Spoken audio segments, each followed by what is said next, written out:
It's the Locked On Podcast Network, your team every day.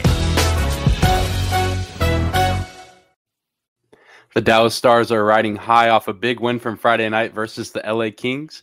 In today's episode, I'll briefly recap that game, talk about some of the strengths that Dallas is starting to build, and then I'll give you an inside look at tonight's matchup versus the Columbus Blue Jackets. All of this coming up on a Monday edition of Locked On Stars.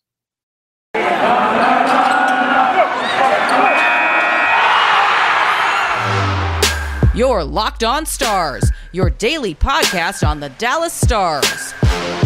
Part of the Locked On Podcast Network, your team every day.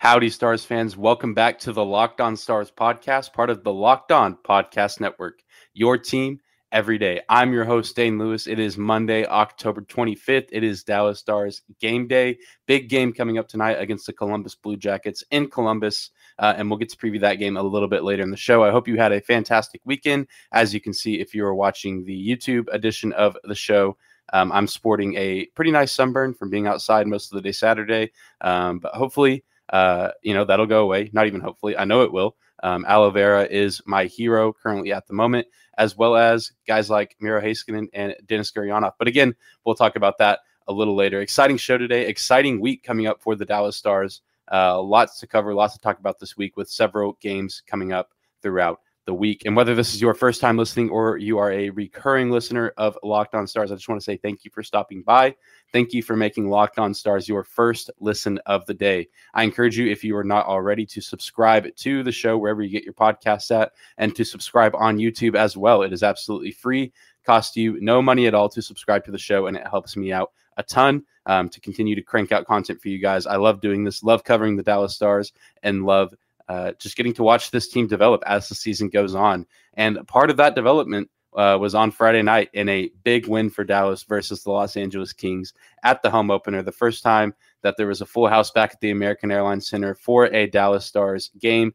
And it was absolutely exciting. I was unable to be at the game in person, but even watching the broadcast, I could tell that the energy in the building was unmatched by anything really that's been in that building for a while, just with the pandemic and limited crowds for both the Stars and Mavericks last season. Really nice to see a full house for the Dallas Stars back and helping guide them to a huge win.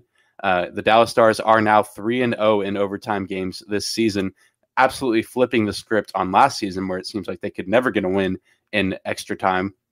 But so far, Dallas's only wins of the season have come past regulation, which is really exciting. Would love to see them maybe get a win or two, in the 60 minutes that you get for each game. We'll see when that happens. Maybe it'll happen tonight against Columbus, but regardless, very exciting to see Dallas get this first win. And the big takeaway from this game is that they came through on the power play. Dallas did surrender a power play goal to Los Angeles, but they scored 2 power play goals of their own. Tyler Seguin finally gets in the point column, finally, etches his name into as a guy who has scored a goal for Dallas this season on a really nice one-timer. Huge for him, absolutely massive for him to finally get his offensive game going after fighting back from an injury from last season and kind of getting his feet back under him early on this season. Really love to see Tyler finally get a goal in a huge way. Really nice shot, really nice pass setup. And then Miro Heiskanen almost, basically kind of the same play drawn up on a power play, nice passing around. He comes through, comes up big to tie the game for Dallas in the third period. He continues to have an excellent start to this season, being a huge contributor for the Stars all over the ice, which no one is surprised by, certainly not myself, as I projected him to win the Norris Trophy here in the National Hockey League, despite all the defensive talent that you see around this league. But really exciting game. Of course, the hero, Dennis Gurianov, I projected him to score the first goal of the game and to get his first goal of the season. Probably somewhere in the first, second period, but he flipped the script on that as well. Scored in overtime, the last goal of the game. Love to see that. Love to see him getting it going as well. But again, the big takeaway from this game is that Dallas is finding some efficiency on the power play. They got quite a few penalty minutes to add it up on Los Angeles. Los Angeles committed quite a few penalties, and Dallas took advantage, going 2 for 4 on the power play. So you absolutely love to see that. The next big thing to talk about from that game is Braden Holtby. I feel like we're talking about him every game that he has played because he has played fantastic, and he continued that on Friday night, saving 43 of 45 shots, earning the first star of the game, as he has a few other times this season as well. A little bit deeper of a dive on Braden Holtby so far, just to tell you how good he has been this season. He currently ranks 6th in the NHL at the time of recording this in save percentage at .950, as well as 5th in saves at 133. And a lot of guys above him in save percentages have only played 1 or 2 games. So, of course, their numbers are going to be a little better because they haven't played as long, meaning, opposing teams have not had as many opportunities to score on them. So really impressive that he has that high of save percentage through 4 games at this time of recording. Tonight will be his 5th game.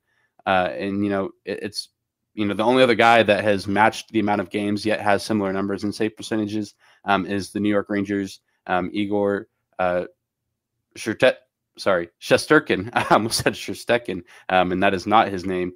Shesterkin, he has a .953 save percentage, played in 4 games so far as well, having a really nice season. But Braden Holtby up there with some of the best names right now, like Cam Talbot of Minnesota, Sergei Bobrovsky of Florida, Frederick Anderson of Carolina, Jordan Bennington of St. Louis, off to a nice start this season. That's all I'm going to do to praise the St. Louis Blues in today's episode.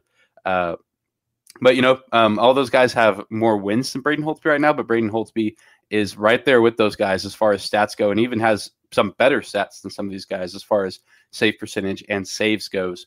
So Braden Holtby, despite having some shaky seasons the past few years, is bouncing back in a big way this season for Dallas, and that continued on Friday. He came up really big down the stretch, especially in overtime. Los Angeles had quite a few opportunities where they maybe had a man advantage on a breakaway goal opportunity, and he came up big and made some really nice saves. So if he continues to play this way this season, the way he has so far, I don't think there's any reason why he can't at least be in the conversation for the Vezina Trophy. I'm not saying he's going to win it, not saying he's the best goalie in the league right now, but the way he's playing, I think he definitely deserves to be in that conversation early on. Still a lot of season left to go, still a lot of hockey to be played.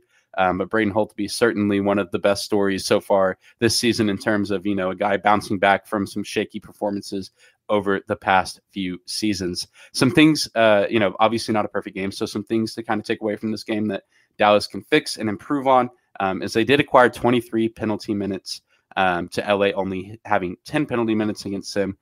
Thankfully, Dallas's defense is pretty good, pretty fantastic this season. Their penalty kill unit is nice so far this season. The defense stood strong, only allowing 1 goal on the power play, giving up 1 power play goal to Los Angeles. But Dallas needs to be a little more disciplined. And I know the officiating was very questionable this game. I didn't get to watch every single second. I got to tune into most of the game, not being at the arena, but was able to tune in for the most part. And I know, even talking to some of my friends and looking at social media, that the officiating was certainly not at its best in the eyes of most Stars fans and most people that spectated the game. But even despite that, teams can't control that. No team in any sport can control how the officiating is going to be. What Dallas can control is the way that they, respond to those when they are on the penalty kill and when they do have 1 less guy on the ice. But also they can, play disciplined and find ways to, not even let the referee make a decision whether it's a good or bad call, whether it's the right or wrong thing. Just playing clean, playing disciplined, and not even giving the referee an opportunity to, make a penalty call, whether, it's a questionable call or not. So just something, and obviously teams are going to have games where they rack up a lot of penalty minutes. This just kind of happened to be that first instance for Dallas, and even some penalties going longer than the average 2 minutes that you get for a minor penalty. But just something that Dallas hopefully will, and I'm sure they will, knowing Rick Bowness. Rick Bowness typically runs a pretty tight ship with his teams. So I'm sure that this game against Columbus, we will see hopefully less penalty minutes from the Dallas Stars. And Dallas was also just kind of beat in a lot of categories. They were outshot by quite a bit. They lost more faceoffs than they won, which is rare. And it wasn't by a huge difference. I think Dallas won like 46% of their faceoffs. So not too far behind from almost being at a 50-50 split with Los Angeles. But you just typically see Dallas dominate the faceoffs a lot more, and they weren't necessarily doing that this game. But I think that that's, something that they'll continue to be good at this season. Los Angeles just had a really good night in that regard. And Los Angeles also put a lot of shots on the net. But thankfully we have Superman and Braden Holtby playing in the crease so far for Dallas this season. So yeah, not a perfect game by any means. But really nice to see Braden Holtby have a good night, and really nice to see Dallas go 2 for 4 on the power play this game. Coming up next, we will take a quick look into the Columbus Blue Jacket organization, and I'll give you the rundown on what you need to know about their team going into tonight's game. But before we do that, I want to take a moment and say thank you to DirecTV for sponsoring today's episode. Does this sound familiar? You've got one device that lets you catch the game live, another that lets you stream your favorite shows. You're watching your sports highlights on your phone, and you've got your neighbor's best friend's login for the good stuff. Well, I want to tell you about a simple way that you can get all that entertainment that you love without the hassle, and a great way to finally get your TV together. It's called DirecTV Stream, and it brings your live TV and on-demand favorites together like never before, so you can watch your favorite sports, movies, and TV shows all in one place. That means no more juggling remotes and no need to buy another device ever again. And the best part, there's no annual contract. So get rid of the clutter and the confusion and get your TV together with DirecTV Stream. You can learn more at directtv.com. That's directtv.com. Compatible device required. Content varies by package.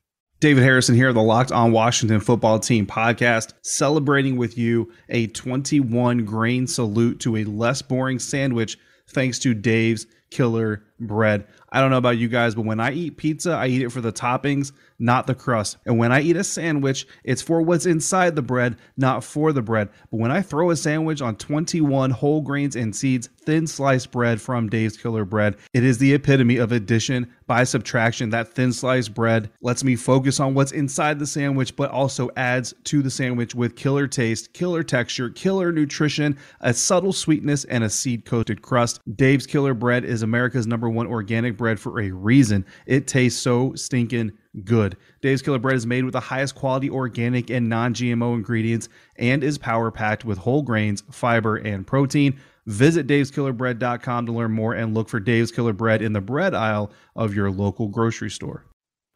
Jumping into the next segment of today's episode of Locked On Stars, your first listen of the day. I want to give you a quick inside look at the Columbus Blue Jackets and kind of how they have started their season off. Columbus has had a very similar start to the Dallas Stars, especially as record goes. Both teams are entering this game at 3-2-0. And Columbus is looking to keep pace in a pretty tough and competitive metropolitan division with teams like the New York Rangers, who after their loss against the Stars have gotten off to a really hot start this season. The Carolina Hurricanes off to a great start. Pittsburgh and Washington also having really solid starts to their seasons. So, Columbus definitely not a team projected to win that division. I don't even know if they'll make the postseason in such a tough division. But, they're looking to keep pace. They're a young, fun, talented team, kind of on the up and up, playing, in a competitive division with a lot of, the blue bloods of the NHL, a lot of the teams that historically are very good. And, especially as of recently, have had some of the best players in the entire league with guys like Ovechkin in Washington and Crosby in Pittsburgh and so on and so on. But like I said, off to a very similar start to the Dallas Stars, winning 2 of their games in overtime, whereas Dallas has won all 3 of their wins in overtime. But Columbus has come up big in some overtime games. I would argue, and I think many others would argue, against maybe some inferior competition, but that's neither here nor there. A win is a win in the NHL. Every team has talent on their rosters. Any team can win on any given night. So impressive nonetheless for Columbus to have 2 overtime wins to start this early season. They also have, some pretty dominating and decisive wins. Their first game of the season was against the Arizona Coyotes, and they beat them 8-2.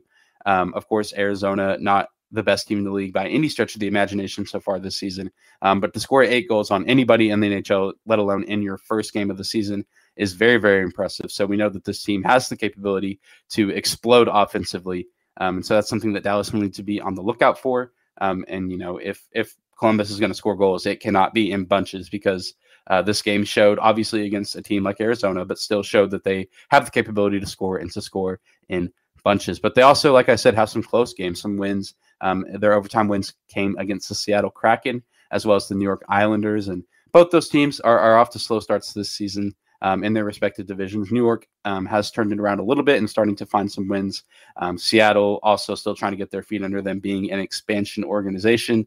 Not a bad team by any means, but maybe not the cream of the crop just yet in the NHL. But again, like I said, impressive that they get 2 overtime wins to start the season, because once your body starts to get tired from playing a full 60 minutes of hockey, overtime can be very difficult to carry over into So props to Columbus, not trying to disrespect them by any means. They're a very good team, but I think that Dallas has the upper hand on them, which we will get to in the next segment. So yeah, they're kind of all over the place as far as some of their games, especially as wins goes. But as far as their losses go, both their losses have kind of been blowouts. Definitely not as bad as their 8-2 win against Arizona. But they've lost games to Detroit and Carolina. They lost to Detroit 4-1, and they lost to the Carolina Hurricanes by a score of 5-1. And so just kind of some inconsistency there, where they can have some offensive explosions, but they can also have nights where their offense is very flat. Does that sound familiar? Does that sound like a team that you know and love? Because the Dallas Stars can do that, and they choose to do that quite often. But this team does have a lot of scoring options and a lot of guys that can put the puck in the net. Guys like their captain, Boone Jenner, leading the team with 4 goals so far this season. You have guys like Oliver Bierschrad and Patrick Laine, I believe is how you actually say his last name, both with 2 goals in this young season. Jake Bean is another really nice player for the Columbus Blue Jackets, a defenseman. I feel like every game I'm talking about a young, talented defenseman on the opposition. This guy, Jake Bean, as talented as he is, coming from Carolina to Columbus this offseason via trade. Definitely a good player, definitely not on the level of a guy like Charlie McAvoy or Adam Fox or even Miro Heiskanen, but a guy that has a lot of potential at 23 years old to be a really solid contributor to this Columbus team. It'll be fun to watch him play tonight. One of the best skaters on their team. If you watch his highlights, he just moves very well on the ice. He has some playoff experience with Carolina. He scored a goal, I believe, for them in the postseason last season, because I guess it was still 2021. But last season, so he brings some playoff experience, which is really nice to have. And a young guy that they're hoping, will be, whether he's a big one or a small one, a building block for their organization as the years continue to go on. So be on the lookout for guys like that. But yeah, Columbus, their goalkeeping situation, their goalie situation is kind of an interesting one. They've given both their goalies good minutes to start the season. Elvis Merzlikins, he's 3-0. He has 3 starts this season. He's undefeated so far, off to a nice 3-0 start. While Jonas Corpusalo, excuse me, a lot of big names today, and once they all run together, my brain tends to scramble. But Corpusalo is 0-2 in his starts this season. But you may recognize Corpusalo. Do not be deceived by his 0-2 record in this young season. He was the guy back in the 2020 Edmonton bubble that notched 85 saves in one game against Tampa Bay in what I believe was 5 overtimes. Again, 85 saves in one game. You are not mishearing me. I'm sure you hockey fans out there that were watching those Edmonton bubble playoff games, I'm sure you remember that. You're probably watching it or seeing it on social media. An absolutely insane performance, one of the best playoff performances we've ever seen from a goalie in the NHL. So even if we do see him on the ice tonight, he definitely has the capability to be a lights-out goalie. But I believe that we will see Merzlikins out there on the ice tonight just because he's gotten more starts. He has the 3-0 record. He just kind of seems to be the guy for them so far in this early season. And Dallas will be looking to give him his first loss. I don't think that they've necessarily played the best competition so far this season, whereas Dallas has played some of the best teams in the league so far, at least by record and by points and by performance so far this season. But obviously, Merzlikins a good goalie. But I think Dallas, if they're able to play the way they played on Friday, can give him a good run for his money. And we will talk a little bit about some expectations for the Stars and my keys to the game for tonight's game against the Columbus Blue Jackets. But before we do that, I want to take another quick break and say thank you to another sponsor of today's episode, and that is Built Bar, the classic. We love Built Bar. Did you know that Built Bar has so many delicious flavors? There's something for everyone. When you talk to a Built Bar fan, they're definitely passionate about their favorite flavors. And if you don't know what flavors the Built Bar offers, here they are. They have coconut, cherry barcia, raspberry, mint brownie, double chocolate, German chocolate, cookies and cream, orange, strawberry, and salted caramel. And if you haven't tried all these flavors and you feel overwhelmed by the options and variety that you have, Built Bar can totally hook you up and send you 2 of the 9 flavors in your order when you order from their website.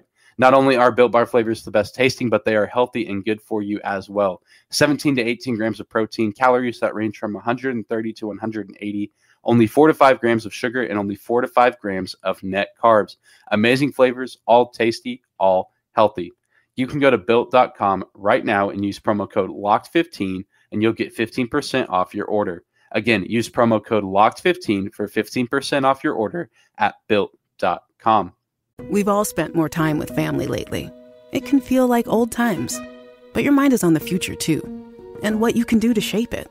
At Sandy Spring Bank, we work with clients to help them grow and protect their money with wealth management, trust services, and insurance, so they can enjoy today and ultimately pass along their wealth.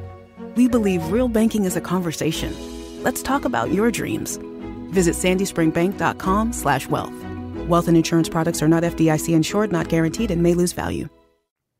To close out today's episode of Locked On Stars, I want to take a quick moment and preview this actual game, not just talk about the Columbus Blue Jackets, but talk about how the Dallas Stars can win this game against the Columbus Blue Jackets tonight on the road. And this is a very winnable game for the Dallas Stars, if you ask me. The only thing I'm really scared of, and the only fear kind of in the back of my mind is, Dallas over the past several seasons has had a habit of playing down to their competition, especially on the road. And we even saw this in Ottawa earlier this season. Ottawa, I think, a team that Dallas is better than, a team that Dallas probably should have beaten, even with their second goalkeeper in Anton Hudobin playing in the net. Anton Hudobin is a very capable goalie, missing John Klingberg. But despite all that, I think Dallas, on paper was the better team that night going into that game, but they lost. They played down to their opponent and just could not find ways to execute, especially on the power play, which they turned around on Friday, thankfully. So hopefully we will continue to see more of that. But Dallas, for starters, needs to, play their game and play up to their strengths and play up to the level that we know that they can play at, which they've shown in the past two games against Pittsburgh and Los Angeles. Like I said, Columbus, a young, fine team, fun to watch. They have a lot of kind of some up-and-coming talent, some guys that are maybe underappreciated and slept on in this league just because they play in a smaller market in Columbus. Definitely not the biggest city that you think of when you think of the big NHL franchises, but they do definitely have talent on this roster. But I think Dallas has a better roster, top to bottom, if you ask me. Should not be an easy game by any means. I don't think it's going to be a walk in the park, but I think Dallas can very easily win this game if they play the way that we know that they can. And one way that they can definitely get the win is if they can capitalize on the potential return of John Klingberg. According to the digital manager for the Dallas Stars, Kyle Shohara, John Klingberg is expected to play in tonight's game. So hopefully we will see the return of number 3 to the Dallas Stars lineup, which will be huge, both just as a defenseman, but also on the power play. Power play especially being huge after last game. Columbus has had a pretty tough season as far as penalty kills go. They ranked 21st in the NHL in net PK percentage. And Dallas has a really big opportunity to capitalize on that, especially if John Klingberg is going to be back in the lineup. We saw how effective the power play unit could be with Dallas on Friday. They made some really nice passes. I know I've been talking about this young season, how I personally want to see the Dallas Stars share the puck a little bit more, both at 5-on-5 even strength, but also on the power play and look for high quality looks. And I think both Tyler Seguin and Miro Heiskanen's goals on Friday were the result of that, of good vision, good passing from the teammates, of the guys on the ice. And there was good chemistry there and good communication and just good movement, good spacing. And so if Dallas can draw some penalties from Columbus and capitalize on the power plays like they did on Friday, I think they have a great chance to win this game.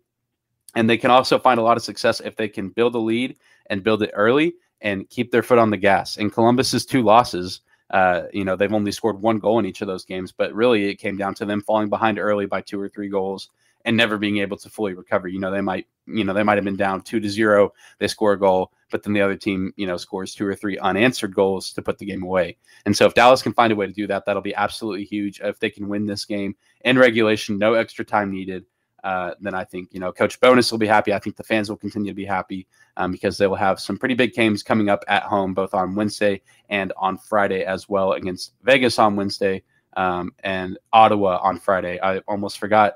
And I was like, oh, this is a bad look. But they're playing the Ottawa Senators on Friday in what will hopefully be a revenge game. But of course, we will talk about that when we get there. So the keys to the game, execute on the power plays, take advantage of what has so far been a pretty weak penalty kill unit, and build a lead, build it early, and keep your foot on the gas, because we've seen, the Dallas Stars grow a little bit too complacent and being comfortable. And you just can't find time to be comfortable while you're continuing to play games. Be comfortable after you get the win.